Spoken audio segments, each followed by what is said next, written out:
escala en París, Aida Palau.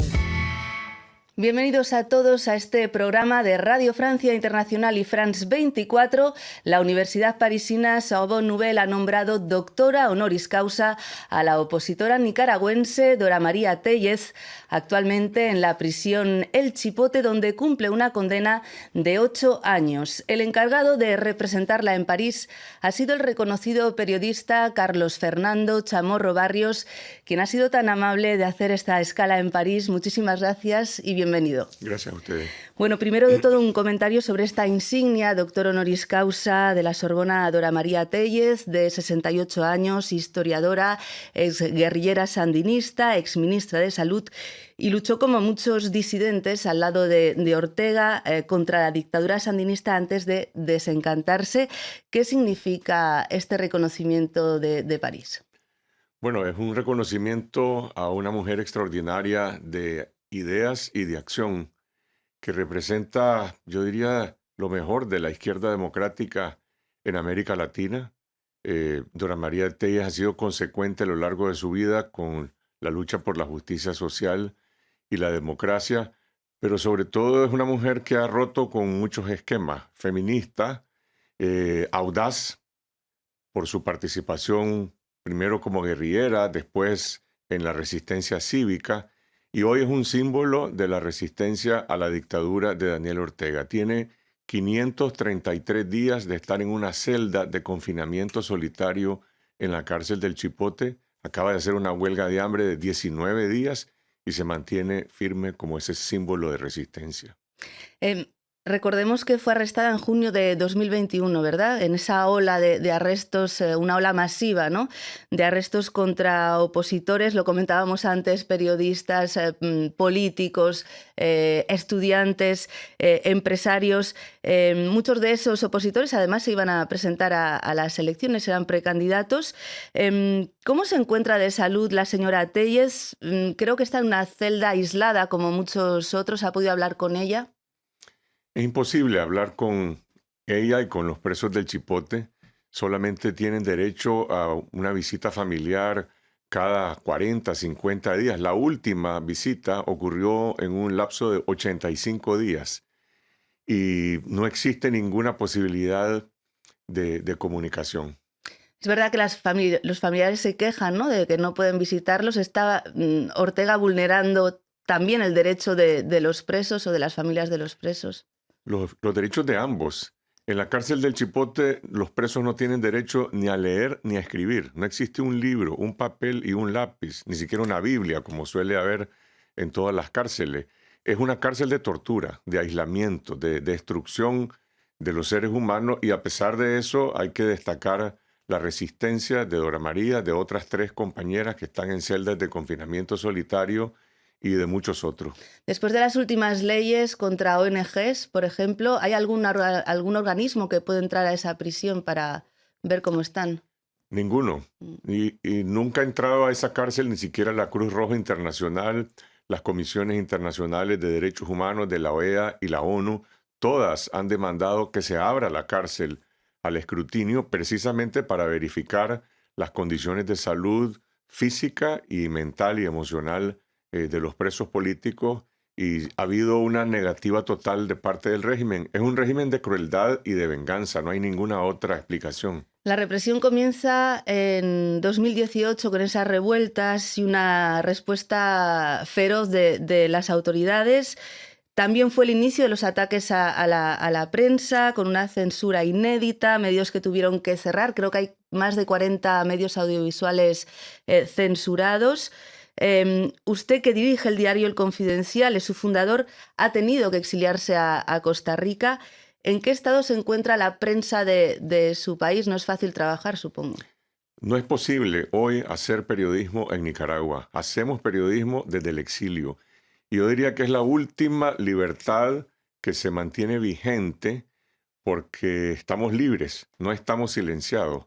Mi redacción fue ocupada por la policía el 14 de diciembre de 2018, también 100% Noticias, y el año pasado el diario La Prensa. Es decir, hay 3 medios confiscados, más de 40 medios cerrados, más de 150 periodistas en el exilio, 8 personas vinculadas a medios de comunicación en la cárcel, entre ellos mi hermana Cristiana, que también era precandidata presidencial, Juan Lorenzo Holman, el gerente de la prensa, Miguel Mora, director de 100% Noticias y precandidato presidencial, y el bloguero y periodista deportivo Miguel Mendoza y varios más. De manera que la prensa sobrevive desde el exilio y hay una criminalización también de la libertad de opinión. En Nicaragua hay personas que están en la cárcel porque brindaron una entrevista a un medio de comunicación o porque postearon una opinión en redes sociales.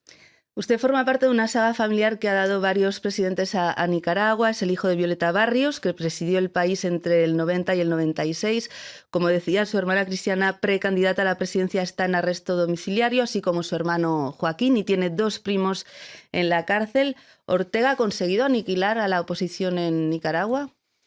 Bueno, la ha aplastado en la medida en que todo el liderazgo de la oposición, entre esos 225 presos políticos, yo diría que hay unas 40, 50 personas que representan el liderazgo político y el liderazgo cívico también. Hay líderes empresariales, estudiantes universitarios, líderes campesinos y cívicos, y sin embargo no ha podido establecer, digamos, el dominio sobre la población. En Nicaragua hay silencio, hay temor, pero hay una mayoría política que rechaza el régimen y quiere un cambio.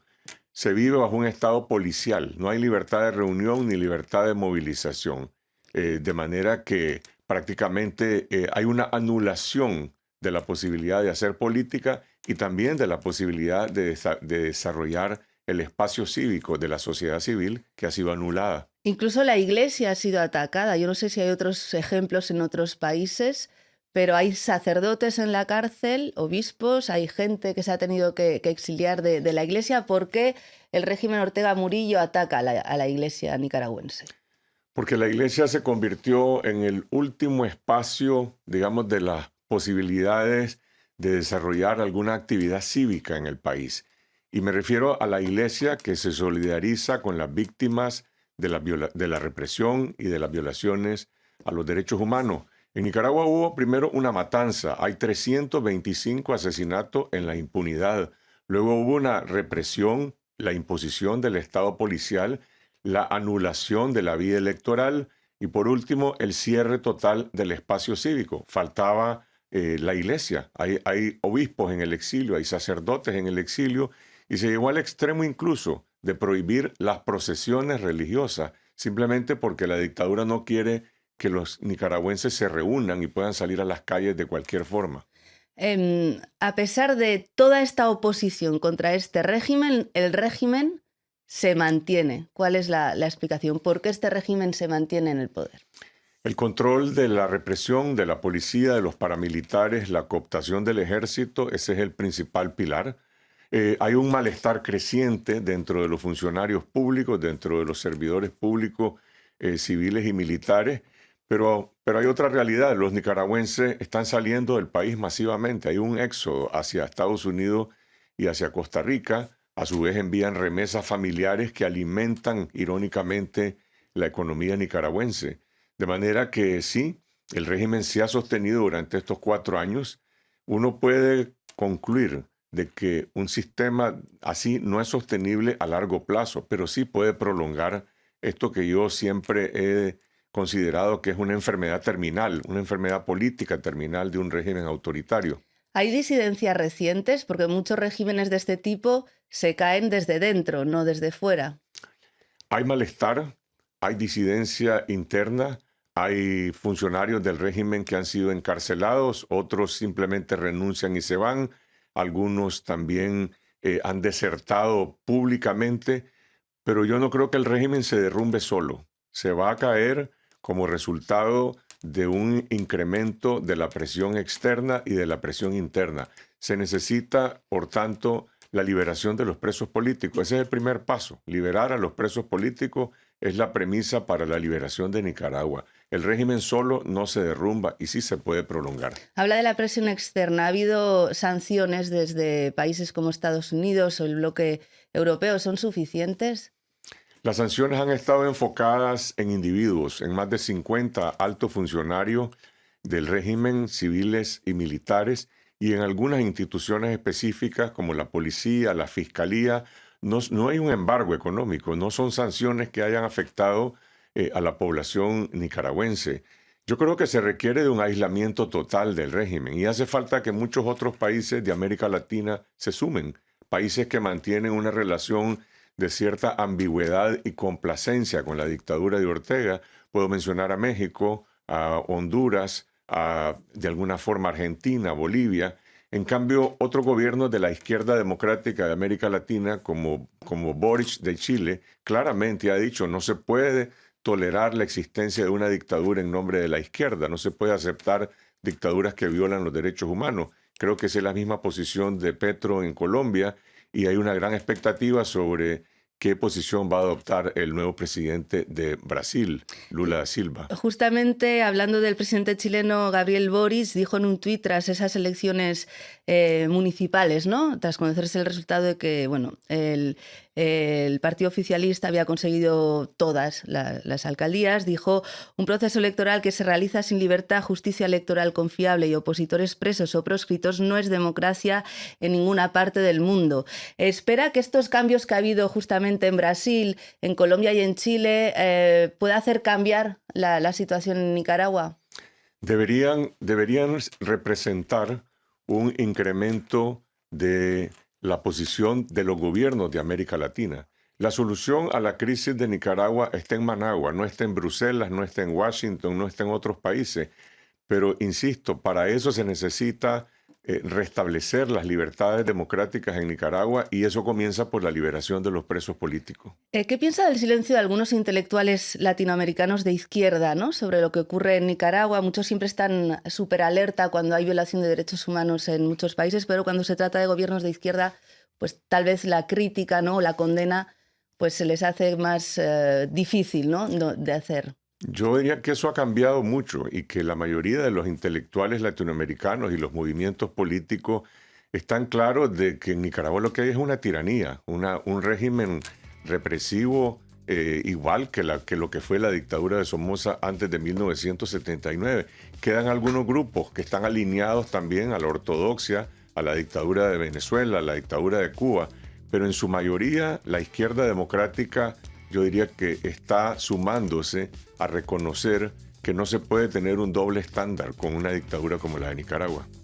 Pues muchísimas gracias, señor Carlos Fernando Chamorro Barrios. Ya no nos queda mucho tiempo y le deseamos lo mejor para usted y para el periodismo nicaragüense y a ver si se liberan, ¿no?, a esos presos políticos. Muchísimas gracias. Gracias a ustedes. Y gracias a todos ustedes por habernos acompañado. Ya saben que nos pueden seguir también por internet en rfimundo.com y en france24.com. Hasta pronto, amigos.